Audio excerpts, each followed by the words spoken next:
రేపటి రోజున అనంతపూర్ జిల్లా కేంద్రంలో భారీ బహిరంగ సభ నిర్వహించడం జరుగుతోంది. దానికి కారణం మనందరికీ కూడా తెలుసు. గత శాసనసభ ఎన్నికల ముందు సూపర్ 6 అనేటువంటి అంశాలని మేము అధికారంలోకి వస్తే ఇస్తామని హామీ ఇవ్వడం, ఆ హామీలన్నీ కూడా నెరవేరిన తర్వాత ఈరోజు బహిరంగ సభ ఏర్పాటు చేయడం జరుగుతా ఉంది.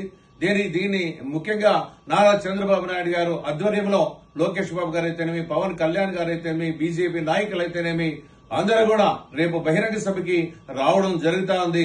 అదేవిధంగా అనంతపురం జిల్లా మీద ఉన్నటువంటి నమ్మకం, ఒక విశ్వాసంతో దాదాపుగా గత శాసనసభ ఎన్నికల్లో దాదాపుగా 14 అసెంబ్లీ సీట్లు అయితేనేమి, అదేవిధంగా 2 లోక్సభ సీట్లు కూడా గెలిపించడం జరిగింది. అందుకోసమే చంద్రబాబు నాయుడు గారు కూడా ఈ జిల్లా మీద ఎన్నో ఆశలు పెట్టుకున్నటువంటి సందర్భం.